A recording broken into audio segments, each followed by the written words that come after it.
Bentrovati a Veneto in Transizione. Oggi è una puntata dedicata alla Grande Guerra.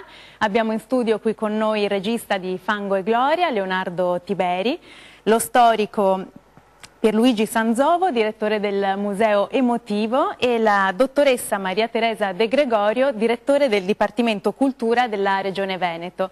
Benvenuti.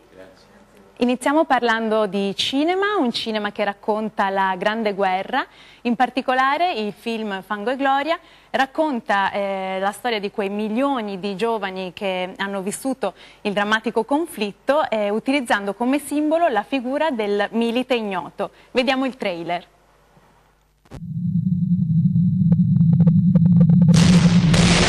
Questa guerra non piace neanche a me, ma noi dobbiamo farla. Dobbiamo farla perché ci hanno chiamati e perché abbiamo un dovere verso il nostro paese, va bene? Osservavo il fronte su cui combattiamo. È più lungo di quanto immaginavo, più di 700 chilometri. Tu sei figlio unico, dovrebbero capire. Papà, stai tranquillo, io tornerò. Fuori!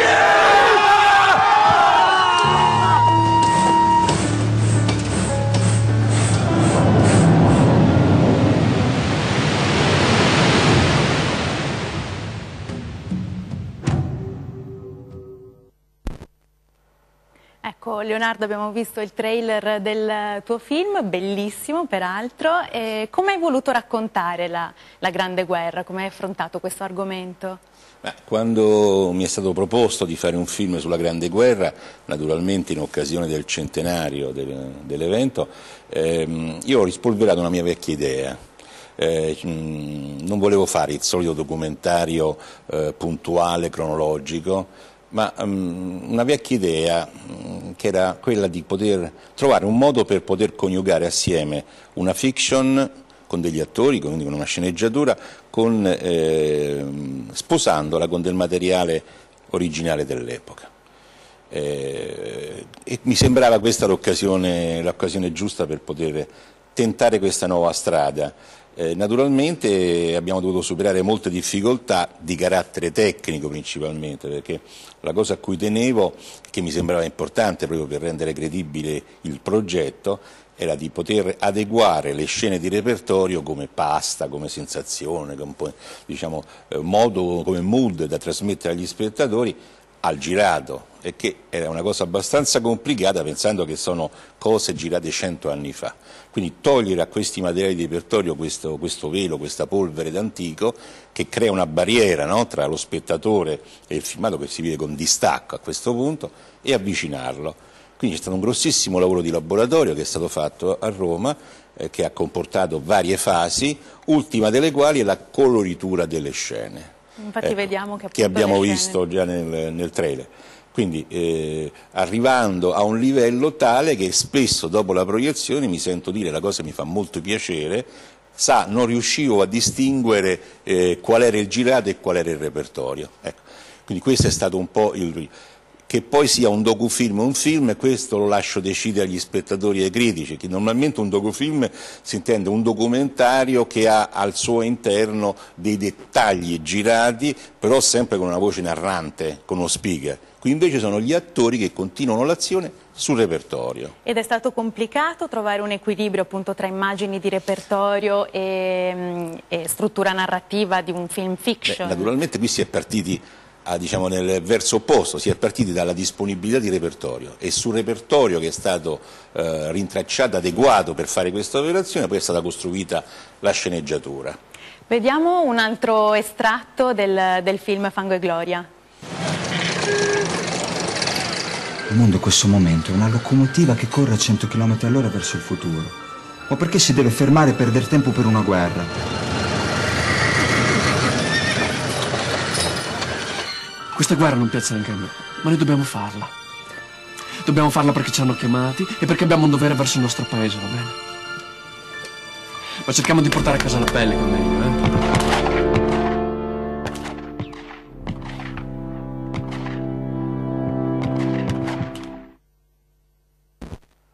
Ecco, il cinema ha una funzione di intrattenimento, ma in questo caso è una funzione anche di memoria, perché Maria Teresa, possiamo definirlo questo un vero e proprio documento, un progetto culturale?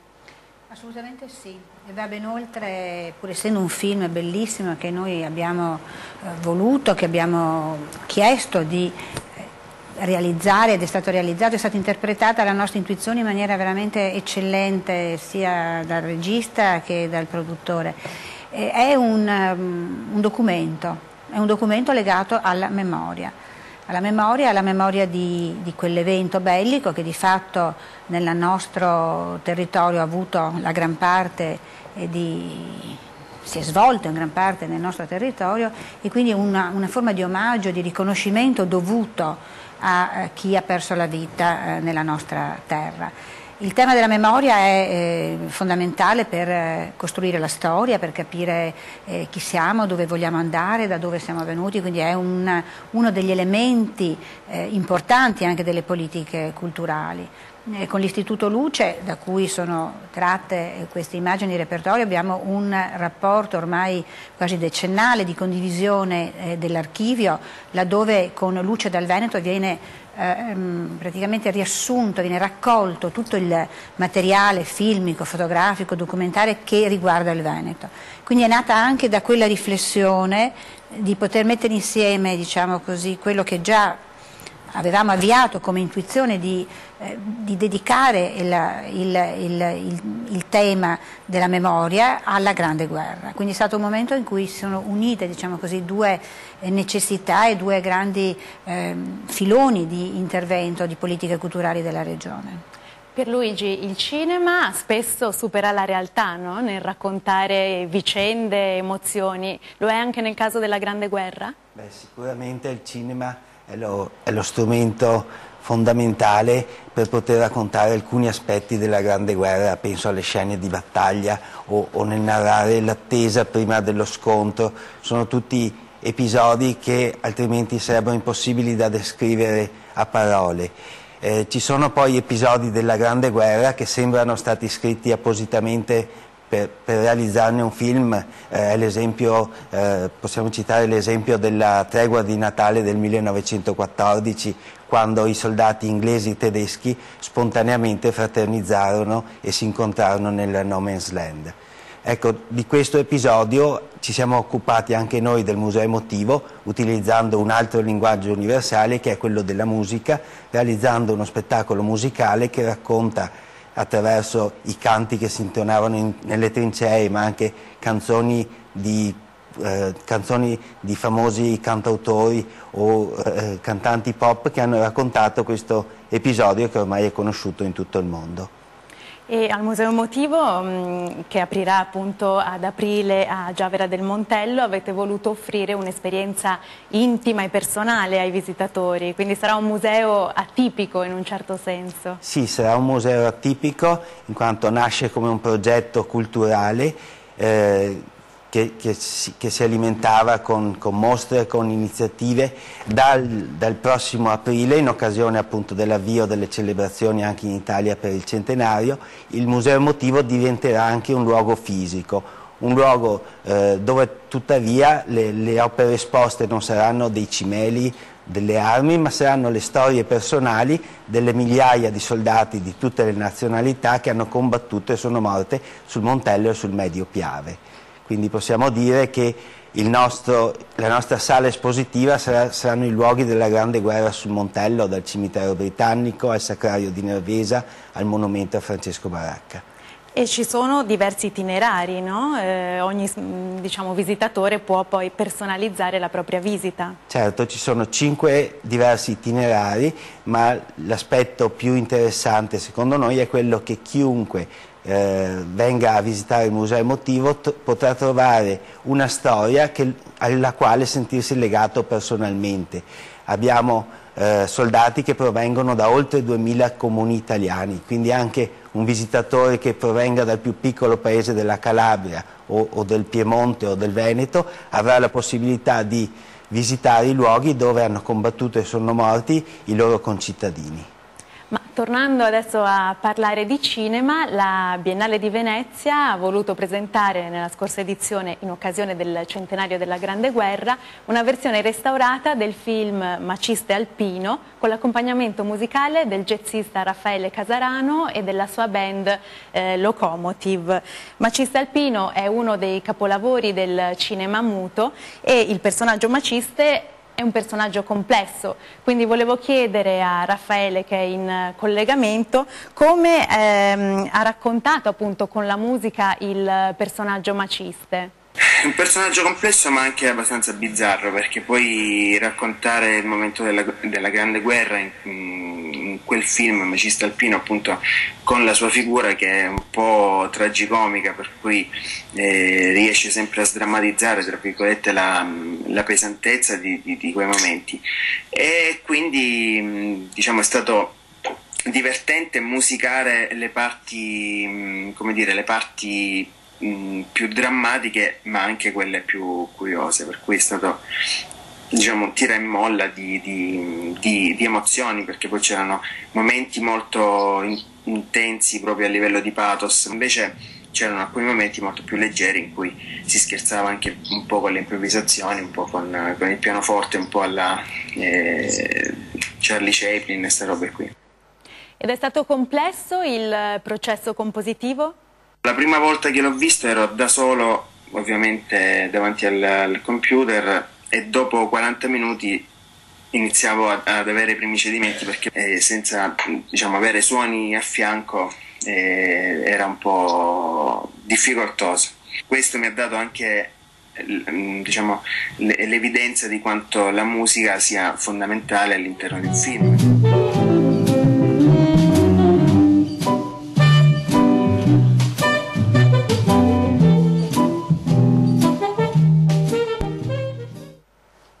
Raffaele, ti devo interrompere per lanciare un istante la pubblicità, torniamo subito.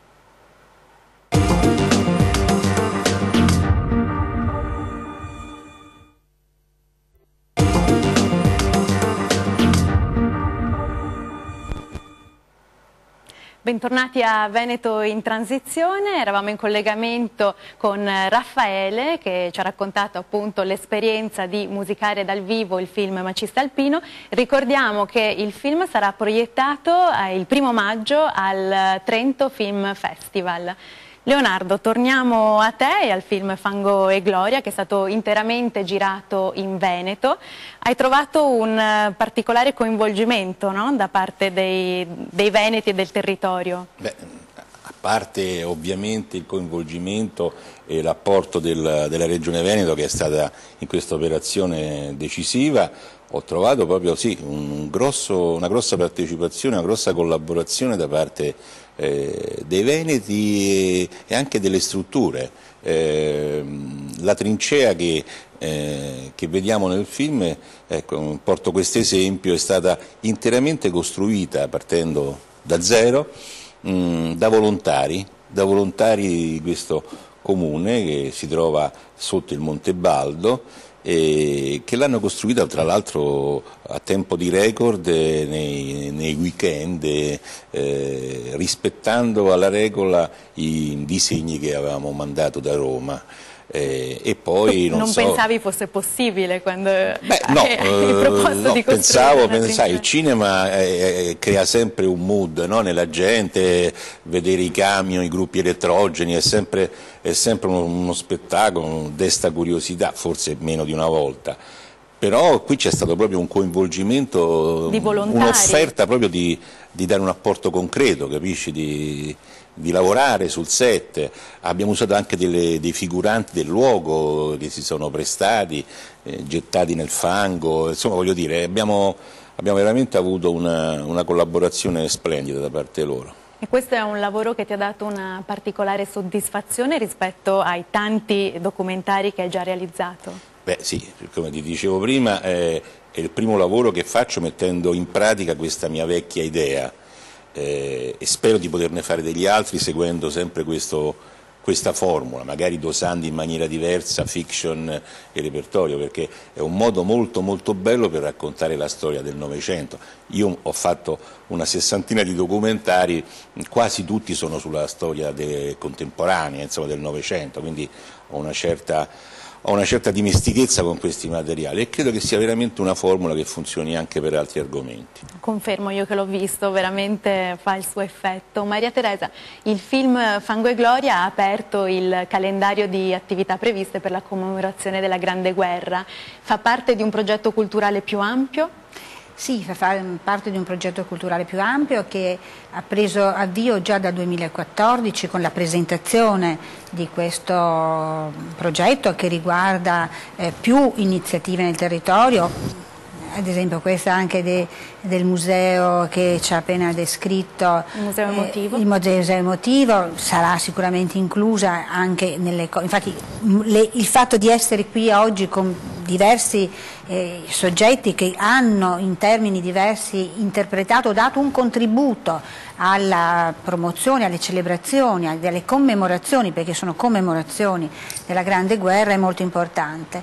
Dico, abbiamo avviato e cercato di sostenere dal punto di vista di un sostegno alle strutture il restauro e il recupero di gran parte delle trincee, di gran parte dei sacrari, quindi un intervento strutturale che resterà nel territorio e quindi negli anni, più tutta una serie di attività culturali di appunto divulgazione di questo momento, come momento ovviamente di riflessione. Abbiamo cercato di porci anche come veramente un momento di coordinamento, di cercare di fare ordine anche alla grande entusiasmo, perché il Veneto è terra di grande entusiasmo, quindi tante associazioni si sono proposte e propongono nel territorio molte iniziative, quindi metterle tutte insieme è veramente un'impresa molto ardua.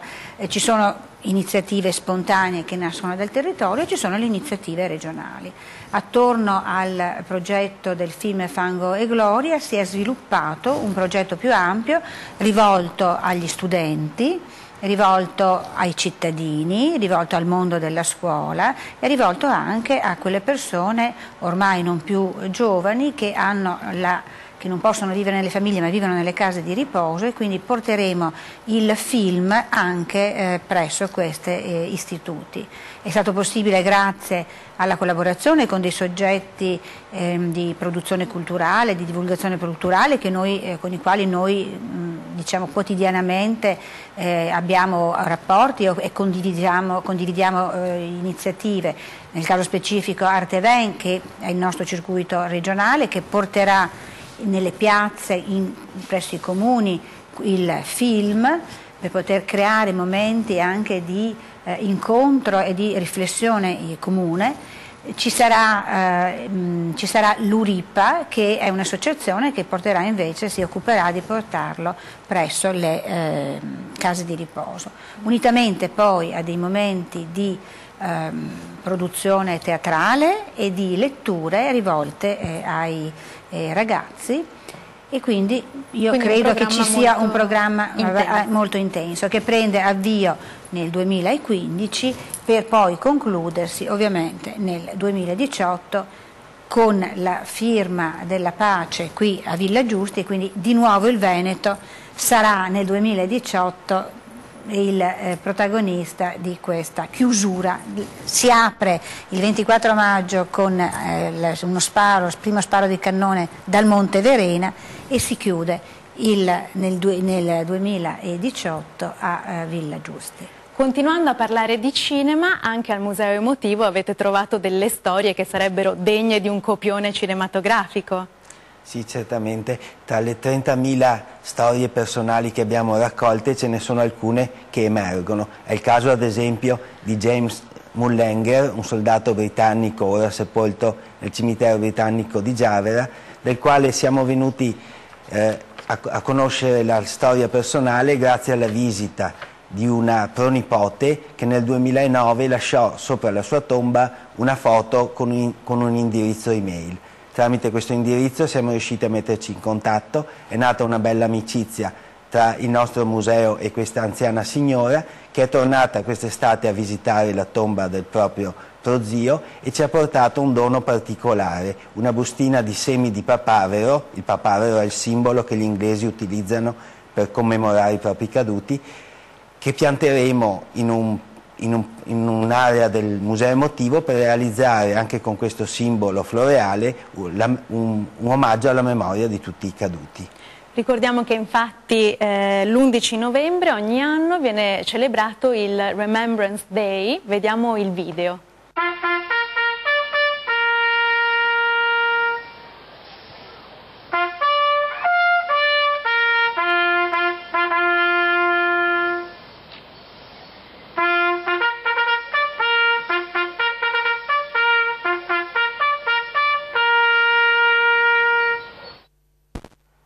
Quindi questa è una delle tante attività che organizzate al museo. Tutte quante legate da un filo comune conduttore che è quello di emozionare le persone che si mettono in relazione con questo avvenimento così drammatico, così importante, che ha ancora tante cose da dire al mondo contemporaneo.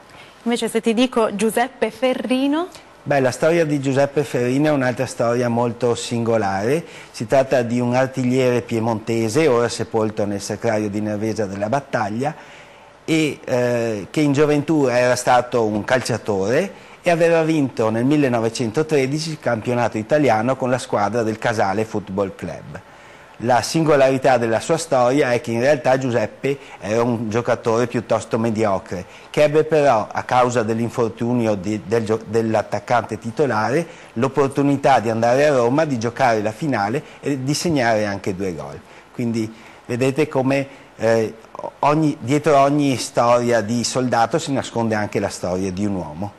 Leonardo, hai già un sacco di spunti per un tuo prossimo film. Beh, veramente non sapevo di questa iniziativa, sicuramente ci sono delle cose molto interessanti, andando un po' a curiosare nel privato, sì, possono venire fuori. Tra l'altro quello che diceva prima dell'inglese, non va dimenticato che qui hanno combattuto anche francesi, inglesi, e una cosa che mi ha veramente colpito quando l'ho studiata, addirittura una divisione cecoslovacca fatta interamente da disertori dell'esercito austro-ungarico, disertori cecoslovacchi naturalmente, che volevano l'autonomia della loro terra e che sono stati inquadrati nell'esercito italiano. Bravi e coraggiosi, perché era gente che se veniva fatta prigioniera dagli austriaci veniva immediatamente passata per le armi. Certo. E i tuoi prossimi film, i prossimi progetti a cui stai lavorando? Ma sono diversi. Uno riguarda ancora la Grande Guerra, siamo ancora in fase di soggetto.